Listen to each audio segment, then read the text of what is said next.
Waheshimiwa wakuu wa mikoa, nimewaalika hapa ili tuweze kuongea machache kwa niaba ya wenzenu wote. Mamlaka ya hali ya hewa ya Tanzania, yani TMA, ilitoa utabiri wa mwelekeo wa msimu wa mvua za vuli na mvua za msimu kwa kipindi cha Oktoba 2025 hadi Disemba 2025 na kipindi cha mwezi Novemba 2025 hadi Aprili 2026 mtawalia.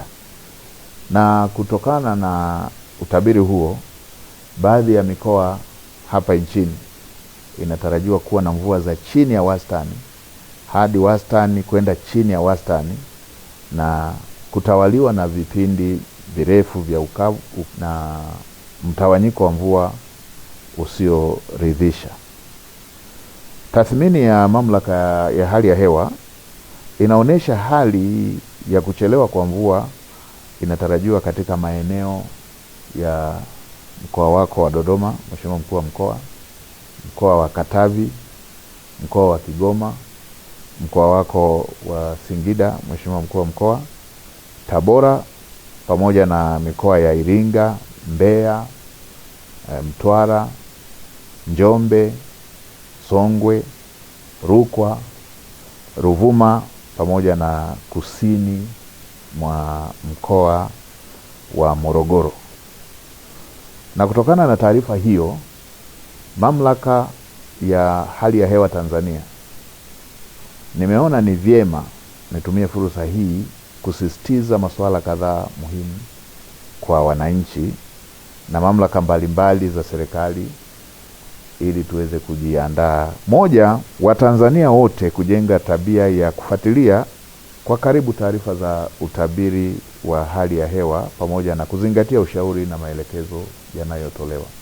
Waheshimiwa wakuu wa mikoa, mnakumbuka huwa inatokea tahadhari hizi zinatolewa, tunachelewa kuchukua hatua, sote kama Watanzania, serikali, taasisi za serikali na wananchi wote kwa ujumla, na inakuja kutokea madhara kama ambavyo tumewahi kushuhudia, mafuriko ya udongo kule Manyara, ama mafuriko katika baadhi ya maeneo ya wananchi waliojenga kwenye mabonde. Kwa mara hii tunatahadharishwa kuhusu uhaba wa mvua, kwamba mvua hazitakuja za kutosheleza na zitakuwa na mtawanyiko usioridhisha. Ninawakumbusha wakulima kujiandaa, kuwa tayari kuandaa mashamba kwa wakati na kutumia pembejeo ikiwemo mbegu na mbolea zinazoendana na hali ya hewa tuliyotahadharishwa. Tutumie mbolea na tutumie mbegu zinazoendana na upatikanaji wa mvua chache, sambamba na kuzingatia ushauri wa wataalamu wa kilimo ambao kwa sasa wanazunguka nchi nzima kukutana na wakulima na kutoa elimu.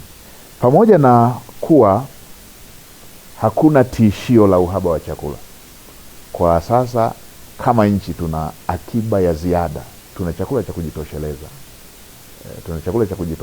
tuna hifadhi ya chakula ya kutosha kama nchi.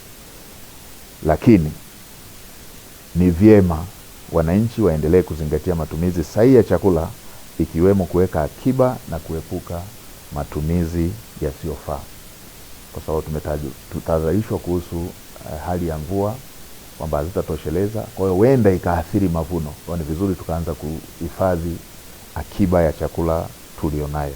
Na kwa upande wa wafugaji, wanashauriwa kuweka mipango mizuri ya matumizi na uhifadhi wa maji na chakula cha mifugo.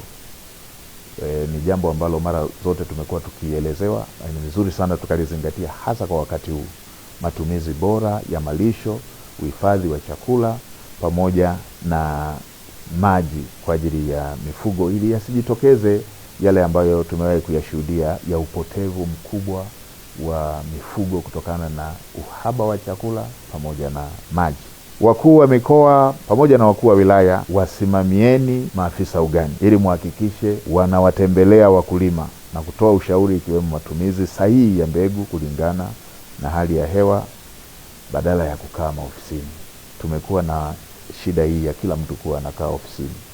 Sasa ofisi za baadhi yetu inatakiwa iwe kule kazi yao majukumu yao wanakotaka wawasimamie,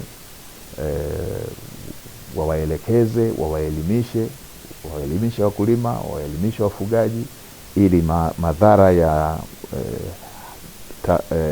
tahadhari hii tuliopewa yasiwe makubwa kwa wananchi wetu. Na kwa upande wa mamlaka ya bandari, mamlaka ya mapato TRA, TFC, wahakikishe kama kuna shehena zozote ambazo pengine ziko bandarini, pengine ziko kwenye meli, pengine zinakamilisha utaratibu wa kutolewa, zitolewe kwa udharura, zitolewe haraka, ili wakulima wetu waweze kuwahi msimu, pasiwepo na ucheleweshaji wa mbegu ama mbolea ama viuatilifu katika wakati huu ambapo wakulima wanataka waende sambamba na msimu unapoanza, na hasa katika baadhi ya maeneo ambako tayari tunaona kuna baadhi ya viashiria kwamba msimu umechelewa ukilinganisha na miaka